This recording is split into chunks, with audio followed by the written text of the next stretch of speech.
పుట్టింది బెంగళూరే అయినా సొంతూరు అనంతపురమే.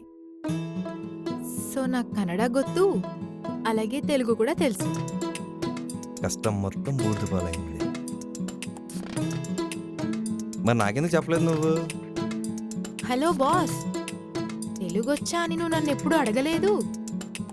అడిగినా నేను నీకు చెప్పాల్సిన అవసరం నాకేం సరే లేదు. సర్లే, నా ఇష్టం నీకెందుకు అంటావు అంతేగా. సర్లే కానీ ఎక్కడికి వెళ్ళాలో చెప్పు, డ్రాప్ చేస్తా. నీ బైక్ మీదనా?